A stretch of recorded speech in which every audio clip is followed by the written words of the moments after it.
하나님 말씀 보겠습니다. 고린도후서 2장 12절에서 17절까지 말씀입니다.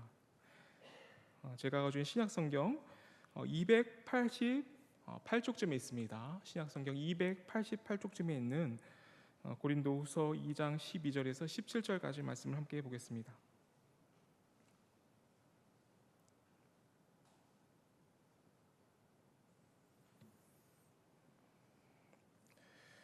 고린도후서 2장 12절에서 17절까지 말씀을 함께 교독하겠습니다. 제가 먼저 첫 절 읽고 마지막 절은 함께 읽도록 하겠습니다. 내가 그리스도의 복음을 위하여 드로아에 이름에 주 안에서 문이 내게 열렸으되 내가 내 형제 디도를 만나지 못하므로 내 심령이 편하지 못하여 그들을 작별하고 마게도냐로 갔노라. 항상 우리를 그리스도 안에서 이기게 하시고 우리로 말미암아 각처에서 그리스도를 아는 냄새를 나타내시는 하나님께 감사하노라. 우리는 구원받는 자들에게나 망하는 자들에게나 하나님 앞에서 그리스도의 향기니 이 사람에게는 사망으로부터 사망에 이르는 냄새요 저 사람에게는 생명으로부터 생명에 이르는 냄새라. 누가 이 일을 감당하리요? 우리는 수많은 사람들처럼 하나님의 말씀을 혼잡하게 하지 아니하고 곧 순전함으로 하나님께 받은 것 같이 하나님 앞에서와 그리스도 안에서 말하노라. 아멘. 여러분, 시간 개선 행진의 포로들이라는 제목 안에서 함께 오늘 본문의 은혜를 나누겠습니다.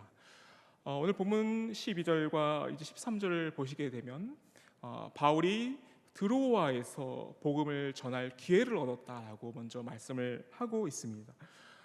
이곳은 소아시아의 관문 역할을 하였던 트로이 항구인데 사실 이곳에서부터 소아시아를 향한 그 복음 사역의 문이 열렸다라는 것을 오늘 본문 안에서 이제 볼 수가 있어요. 그런데 오늘 본문을 보시게 되면 그러한 좋은 상황 속에서도 그의 마음은 편하지 않았음을 우리가 알 수가 있습니다. 그가 그토록 애타게 기다리던 이 동역자 디도를 만나지 못했기 때문이에요. 바울은 디도를 고린도 교회에 이제 파송을 했습니다. 고린도 교회에 편지를 주어 보내서 그곳 고린도의 교회의 상황을 알기 위하여 이제 디도를 보냈는데 아직 디도로부터 고린도 교회의 소식이 전달이 아직 안 된 거예요. 그래서 바울은 지금 고린도 교회를 생각하면서 매우 마음이 애타하고 이 마음의 불안함을 이기지 못하여 이 눈앞에 열린 이 복음의 문을 뒤로 한 채 디도를 찾아 다시 이제 트로이 항구를 떠나려고 이제 하는 겁니다. 트로이 항구를 떠나서 다시 바다를 건너 마게도냐로 이제 떠나기로 결정을 하였어요. 사실 바울이 가지고 있었던 어떤 사역의 어떤 계획이 있었을 텐데 그런 것들도 사실 좀 엉클어졌고 그의 마음은 긴장과 어떤 불확실성으로 무겁게 지금 짓눌려져 있었다라는 것을 오늘 말씀을 통해서 우리가 보게 됩니다. 모든 것이 좀 실패처럼 보이고 또 인간적인 어떤 연약함이 있었던 어떤 그런 순간이다라고 볼 수가 있어요. 바울은 그러한 연약했던 마음을 지금 회상하고 있습니다. 그런데 그럼 바로 그런 지점에서 바울은 이제 대조적인 전환을 하죠. 오늘 14절 말씀을 보시게 되면 항상 우리를 그리스도 안에서 이기게 하시고 우리로 말미암아 각처에서 그리스도를 아는 냄새를 나타내시는 하나님께 감사하노라라고 기록을 하고 있죠. 고린도후서의 문맥 전체를 보면 사실 이 편지를 쓰는 시점에 바울은 이미 디도로부터 교회가 회개하였다, 고린도 교회가 회개하였다는 소식을 이미 들은 후입니다. 하지만 바울은 의도적으로 이 좋은 소식, 디도로부터 받은 좋은 소식을 뒤로 밀어요. 7장에서 나옵니다. 그 내용이 고린도후서 7장 5절에서 7절 말씀을 잠깐 보시게 되면 디도로부터 받은 소식에 관해서 기록이 되어 있어요. 우리가 마게도냐에 이르렀을 때에도 우리 육체가 편하지 못하였고 사방으로 한난을 당하여 밖으로는 다투며 안으로는 두려움이 오노라. 그러나 낙심한 자들을 위로하시는 하나님이 디도가 오므로 우리를 위로하셨으니 그가 온 것뿐 아니요 오직 그가 너희에게서 받은 그 위로로 위로하고 너희의 사모함과 애통함과 나를 위하여 열심히 있는 것을 우리에게 보고함으로 나를 더욱 기쁘게 하였느니라 라고 기록하고 있습니다. 그러니까 지금 오늘 본문 14절을 기록하고 있는 시점은 이미 바울이 디도를 통해서 고린도 교회의 소식을 들은 후예요. 근데 지금 바울은 그 현재의 상황과는 관계없이 지금 하나님의 주권적인 승리를 선포하고 있는 것입니다. 어떤 인간적인 소식의 좋고 나쁨이 아니라 하나님의 신실하심, 또 하나님의 능력에 지금 뿌리를 내리고 지금 그 승리를 노래하고 있다라고 볼 수가 있습니다. 사실 이러한 논지는 바울이 여러 서신서에서 자주 사용하여 그의 특징적인 화법이기도 해요. 이 부분이 조금 이제 어려울 수 있는데, 우리가 이 고린도 교회의 독자들이 이 서신서의 내용을 어떻게 받아들였을까 생각하면 좀 더 쉽게 다가옵니다. 한번 우리가 그들의 입장을 생각하고 그들의 입장에 대어 보면, 이 편지를 받아든 고린도 교인들은 이미 중대한 사실을 알고 있어요. 자신들의 소식을 전한 디도가 무사히 바울을 만났고, 이제 바울이 그 편지에 대해서 이제 회신을 한 거죠. 그들은 아마도 이런 순서의 글을 기대했을 것입니다. 내가 너희 때문에 근심하고 얼마나 마음을 졸르는지 모르지만 마게도냐에서 디도를 만나서 이제 너의 소식을 듣고 이제 기쁨으로 가득 찼다라는 이러한 어떻게 보면 인간적인 논지 안에서 이런 순서 안에서 이제 편지를 그런 내용을 예상을 할 수가 있죠. 근데 바울은 지금 그들의 기대와는 완전히 지금 다른 이야기를 하는 겁니다. 그는 자신이 가장 절망적이었던 순간을 생생하게 묘사하더니 디도를 만나 기뻐하였다라는 내용은 이미 7장 뒤로 밀어버리고 그 맥락과는 상관없이 하나님을 향한 감사를 지금 하고 있는 거예요. 이것은 분명히 바울이 의도하고 있는 단절이다라고 볼 수가 있습니다. 이러한 장치는 그들이 하나님의 말씀, 특별히 이 편지의 말씀에 온전히 지금 집중하게 만드는 어떤 역할을 하게 돼요. 바로 이 지점에서 그들은 깨닫게 됩니다. 바울의 감사의 승리가 근거가 어떤 고린도 교회의 회개라는 좋은 소식이 있지 않고 오직 하나님께서 행하시는 능력 안에서 그 승리가 있다는 거예요. 하나님의 신실하심 안에 그 뿌리를 두고 지금 의도적으로 바울이 하나님을 향한 감사를 먼저 이제 고백을 하고 있다는 것입니다. 근데 이러한 관점의 전환을 통해서 지금 고린도 교인들은 하나님이 이루시는 그 승리의 복음의 깊이에 더 깊이 들어갈 수 있다는 것이죠. 또 인간적인 소식 안에서 바울이 흔들린 것이 아니라 하나님의 능력의 신실하심 안에서 그가 먼저 하나님의 승리하신 능력을 노래하고 있다는 것을 우리가 보게 된다는 것이죠. 그런데 여기서 우리는 바울의 의도를 좀 더 깊이 좀 들여다 보아야 해요. 이 말씀이 지금 힘들고 어렵지만 주님이 결국 승리를 주신다라고 이해될 수 있는 어떤 문맥입니다. 근데 그런 의미가 아닙니다. 우리가 그런 방식으로 이해한다면 오늘 바울이 말하고자 하는 의도를 놓치게 됩니다. 오늘 보면 14절을 다시 보시게 되면 항상 우리를 그리스도 안에서 이기게 하시고라고 지금 기록을 하고 있죠. 이런 우리말 성경의 번역을 보시게 되면 그렇게 힘들고 어려운 순간에서도 하나님께서 우리를 승리하게 하셨다, 이렇게 우리가 이런 문맥 안에서 이런 말씀의 의미를 이해할 수가 있죠.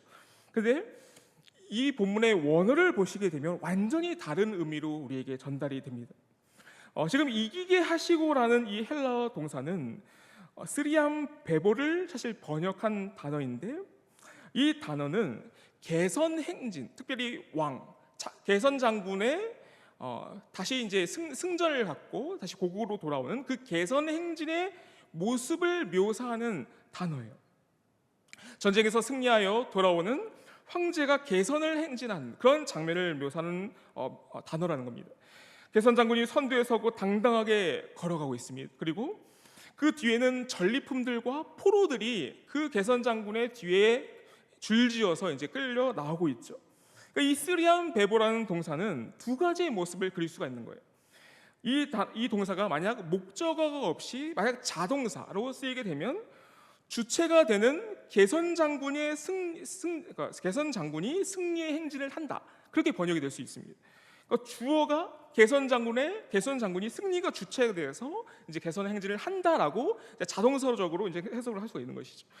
그런데 오늘 본문을 보시게 되면 이 단어는 명확하게 우리를이라는 목적어가 함께 사용이 돼요. 그러니까 이 동사가 지금 자동사가 아니라 타동사 구조로 이제 사용이 된 겁니다.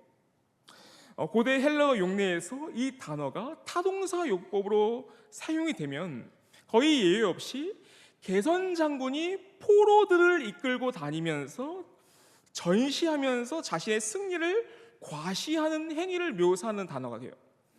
그러니까 오늘 본문은 그러한 타동사 용법으로 사용이 되어서 지금 바울은 어떤 개선 행진을 하는 어떤 그런 장군의 모습이 아니라, 그런 모습을 자기를 표현하는 게 아니야. 주님 안에서 자기가 승리하여서 개선 장군의 모습으로 승진하는 행진하는 그런 모습을 표현하는 것이 아니라, 바로 개선 장군이신 하나님에 의해 끌려다니며 포로된 것을 지금 이 단어 안에서 드러내고 있는 것입니다. 당시 이 편지를 받는 수신자들은 다 누구나 이 바울의 의도를 인식했을 겁니다. 더 나아가 신약학자 중에 사이프리드라는 학자가 있는데, 이분은 이제 쓰리안 베보의 의미를 해석하는 데 있어서 이 개선 행진의 주체가 하나님 아버지다라는 것을 강조합니다. 왜 이 부분을 강조하냐면, 예수님께서 그 포로의 선두에서는 포로를 나타내기 위해서 이 개선 장군의 주체가, 개선 장군이 바로 하나님의 아버지다라는 것을 강조를 하는 것이죠. 즉 이러한 맥락 안에서 오늘 본문의 말씀을 다시 보게 되면, 우리는 하나님 아버지, 특별히 개선 장군으로 오시는 그 승전의 하나님께 끌려오는 포로의 모습으로 우리가 나아가고 있고, 그 선두에, 포로의 선두에는 예수님이 계신 겁니다. 예수님께서 우리를 그 포로 안에서, 예수님 안에서 우리는 하나님께 끌려가는 어떠한 그런 포로의 모습을 이 말씀 안에서 볼 수가 있는 것이죠.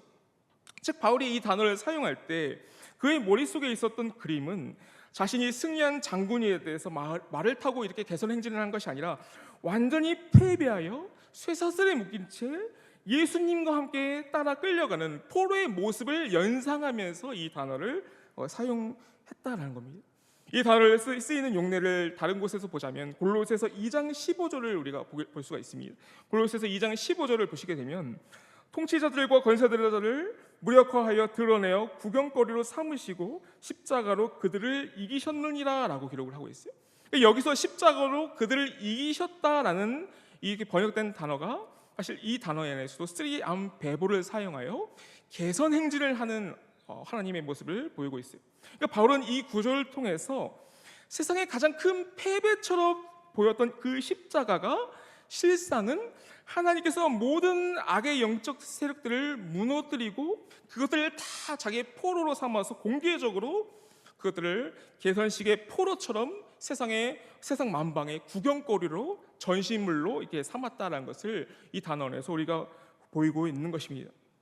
그런데 그들의 완전한 패배를 온 우주에 선포하시는 개선행진의 모습이었다. 그 십자가가 그 개선행진의 현장이었다라고 지금 골로새서 말씀하면서 바울은 표현을 하고 있는 것이죠.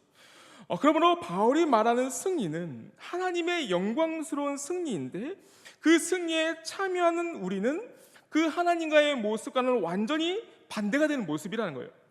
이런 거죠. 나의 계획과 의지가 완전히 꺾이고 하나님의 원수가 되었던 내 삶 전체가 그리스도 안에서 하나님께 남김없이 사로잡힌 포로가 되었다는 겁니다.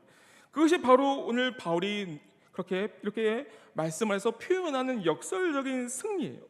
그리고 그 포로된 모습으로 있는 우리의 연약함, 깨어짐, 그리고 죄악과 또 실패처럼 보이는 우리를 완전히 사로잡으셔서 하나님이 우리 안에서 하나님의 뜻을 이루셨다. 바로 이것이 오늘 본문 안에서의 맥락입니다. 바울이 그렇게 의도한 표현이라는 것이죠. 그렇게 전시가 된 우리를 통해 하나님의 위대함과 능력이 세상에 드러나는 것, 그것이 바로 하나님께서 우리에게 주시는 진정한 승리다라는 것을 바울은 이 말씀 안에서 보이고 있는 것입니다. 바울은 이 부분을 고린도의 교회에게 분명히 전달하고 싶었을 거예요. 왜냐하면 당시 고린도 교회는 이 지점에서 심각하게 길을 잃고 있었기 때문입니다. 고린도 교회는 당시 세상의 성공 논리에 깊이 빠져 있어서 그들은 눈에 보이는 힘과 화려한 언변과 높은 사회적 지위와 그리고 신비로운 영적 체험에 관한 그것을 능력의 증거, 승리의 증거라고 여겼어요. 오늘날 번영 신학의 원형과 같은 어떤 영광의 신학이었습니다. 그런 그들의 눈에 사도 바울은 어떻게 보였을까요? 사도 바울의 모습은 매우 초라했고 병약했고 말솜씨는 어눌했고 가는 곳마다 핍박당하고 고난당하였어요. 고린도 교회인들은 바울의 그 약함을 하나님의 능력이 머무는 어떤 그런 사도로 본 것이 아니라 사도로서의 자격 미달의 증거로 사도 바울을 업신 여긴 것이죠. 반면에 그들의 앞에 나타난 거짓 선지자들, 거짓 지도자들은 그들의 구미에 맞는 개선 장군의 모습을 하고 있었습니다. 그들은 스스로를 추천하고 자신의 영적 체험을 과시하고 성도들 위해 군림하길 원했어요. 따라서 바울은 이 고린도후서 편지를 통해서 그들의 신앙을 근본부터 뒤흔들어야만 했다는 것입니다. 교회는 세상의 장군이 돼서 승리의 깃발을 흔드는 삶이 아니라 기꺼이 그리스도의 포로가 돼서 그들의 깨어짐을 통해 그리스도의 향기를 드러내는 것이다 라는 것을 분명히 알려주고 싶었던 것입니다. 이것이야말로 이러한 신학이야말로 거짓 지도자들을 분별하고 교회를 교회답게 만드는 그러한 말씀이었다는 것이죠. 이 포로됨의 신학이 정말로 중요합니다. 이 포로됨이라는 주제가 고린도후서 전체의 맥락 안에서 바울이 끊임없이 말을 하고 있는 주제예요. 바울이 고린도 교회를 깨우치기 위해서 자기 간증에 관한 부분이 있습니다. 특별히 고린도후서 4장 7절을 보시게 되면 우리가 이 보배를 질그릇에 가졌으니 이는 심히 큰 능력은 하나님께 있고 우리에게 있지 아니함을 알게 하려 함이라 라고 기록하고 있죠. 바울은 지금 질그릇을 자기에게 비유하여 개선행진에 끌려가는 이 포로의 연약하고 죽음에 가까운 자기의 모습을 이 질그릇이라는 것을 통해서 표현을 하고 있습니다.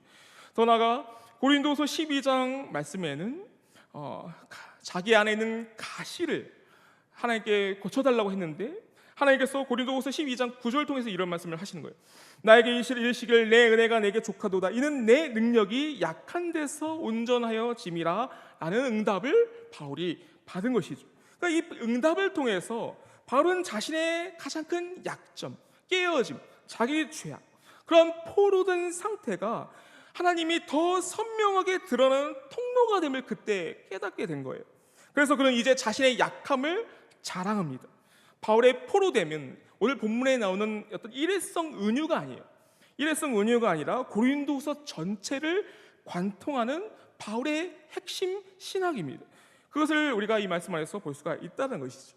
이처럼 우리를 개선행진의 포로로 삼아 이끄신다라는 이 단어의 선언은 바울의 삶 전체가 하나님께 완전히 사로잡혀 있고 자신은 하나님께 완전히 항복하였다라는 것을 고백하는 그 바울의 승리에 관한 신앙 고백이다라고 볼 수가 있습니다. 하지만 현대의 승리를 한번 생각을 해보십시오. 우리가 바라보는 승리가 이러한 바울이 가진 승리의 어떤 그런 신학과는 좀 다르다라는 것을 우리가 보게 됩니다. 바울이 말하는 승리와 오늘날 수많은 사람들이 생각하는 이 승리 사이에는 큰 간극이 있어요.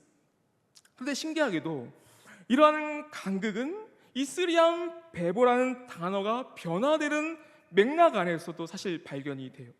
쓰리암 베보의 명사형은 쓰리암 보스인데 이 쓰리암 보스가 오늘날 트라이엄프라는 단어가 되었고 트라이엄프가 트럼프가 되는 어떤 그런 과정의 단어의 변화의 모습이 있어요. 앞서 말씀드린 대로 바울의 말하는 승리의 초점은 무조건 하나님께 있죠. 근데 지금 바울이 사용했던 이 단어의 쓰리암 보스가 로마 라틴어로 가서는 트리움푸스가 됩니다. 트리움푸스가 트리옹프라는 프랑스어가 되고 영어 트라이엄프라는 단어로 이제 발음이 이제 다르게 되는 것이죠. 근데 오늘날 우리가 그래서 이런 단어 안에서 미국 사람들은 나는 위대한 승리를 거두었다라는 것을 이 트라이엄프를 사용하는 것이죠. 여기서 우리 이 단어의 초점이 하나님에게서 오는 승리가 아니라 이 승리의 근거를 자기 자신에게 명백하게 옮겨졌음을 보게 돼요. 더 시간이 흘러서 영국에서 이제 카드 게임이 유행이 되는데 이 게임에는 어떤 카드도 이길 수 없는 막강한 읍등패가 있죠. 그 읍등패가 바로 트라이엄프 카드, 트럼프 카드라고 이제 불렸던 것이죠. 그래서 이 트럼프의 초점은 승리를 보장하는 나의 능력, 이 게임을 이기는 나의 비장의 무기로 이제 변질이 된 것입니다.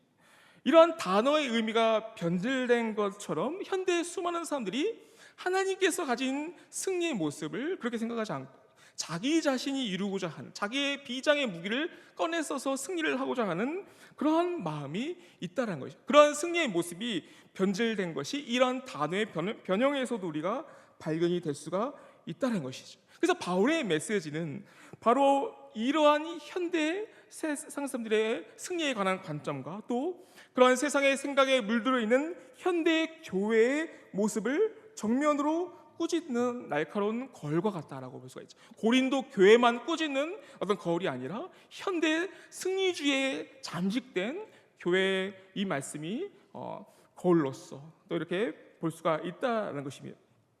사실 이 포로의 길은 바울만이 걸어간 길이 아닙니다. 사실 구약의 눈물의 선지자였던 예레미야의 삶 전체가 바로 이 하나님 말씀에 포로된 자의 삶이었어요. 예레미야가 처음에 하나님께 부름받았을 때를 한번 생각해 보십시오. 그는 나는 아이라서 이 말씀을 받을 수 없다, 자기는 부적격한 자였다라고 말씀을 했죠. 근데 하나님의 부르심 안에서 사로잡혀 버려서 자신의 삶 전체를 하나님의 말씀을 드러내고 그 말씀으로 살아내는 포로된 삶을 예레미야는 살았습니다. 그가 얼마나 철저히 하나님 말씀의 포로가 되었는지를 가장 상징적으로 보여주는 대표적인 사례가 바로 썩은 배띠 사건이에요. 이 썩은 배띠 사건은 뭐냐면 하나님께서 예레미야에게 이해하기 힘든 명령을 내립니다. 값비싼 배의 허리띠를 사서 몸에 두르고 지금 예레미야가 있었던 지역에서 수백 킬로미터나 떨어진 유프라티스 강가에 가서 그 배띠를 바위 틈에 숨기고 오라고 다시 하세요. 그리고 오랜 시간이 지난 뒤에 다시 그곳으로 가서 그 배띠를 가지고 오라고 명령을 하십니다.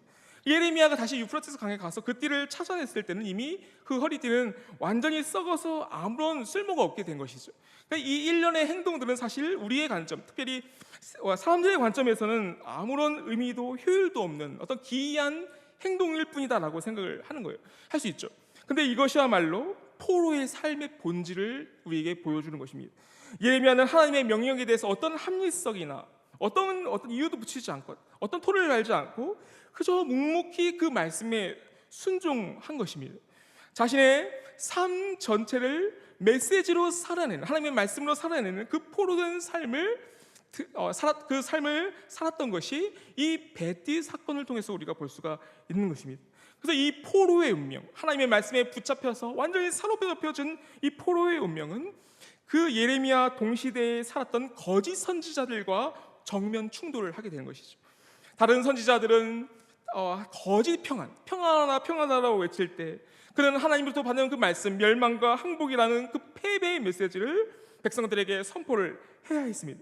그 결과 예레미야는 조롱거 받았고 핍박받았고 투옥받았고 죽음의 위협으로 가득 찬 그런 고난의 역경을 그 포로됨의 삶의 연속을 살아냈다는 것이죠. 그는 하나님 앞에서 너무 힘들다고 합니다. 하지만 그 탄식의 끝에서 예레미야 20장 9절을 보시게 되면 내가 다시는 여호와를 선포하지 아니하리라 하면 나의 마음이 불붙는 것 같아서 골수에 사무치니 답답하여 견딜 수 없나이다라는 이러한 고백을 하나님 앞에 하는 거예요. 이것은 너무도 고통스럽고 하나님의 말씀에 포로된 삶은 벗어나고 싶지만 그를 사로잡은 하나님의 말씀의 능력에 압도돼서 어쩔 수 없이 다시 돌아가 이 포로의 정체성을 살아내는 그러한 것을 적나라하게 보여주는 표현이다, 그런 대목이다라고 볼 수가 있는 것이죠. 결국 그의 삶은 세상의 눈으로는 완벽한 실패로 끝나버리고 세상의 눈으로 봤을 때는 그의 삶은 아무런 의미가 없는 것처럼 보이지만 결국 그 예레미야가 살아냈던 삶은 하나님의 말씀이 절대적인 진리였다라는 것을 예레미야의 전체 삶을 통해서 너무나도 확연하게 드러났다라고 볼 수가 있는 것입니다. 우리의 인간적인 시선은 자꾸만 현재 보이는 현상에 머물게 돼요. 그래서 예루살렘의 멸망을 지켜보는 예레미야의 삶은 마치 우리는 패배처럼, 실패처럼 그렇게 여깁니다.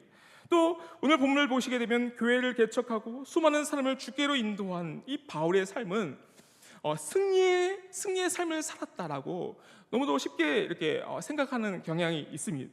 그러나 오늘 우리가 이런 맥락을 살펴봤을 때 예레미야의 삶과 바울의 삶 전체는 그 모두가 다 승리의 삶이다라고 볼 수가 있어요.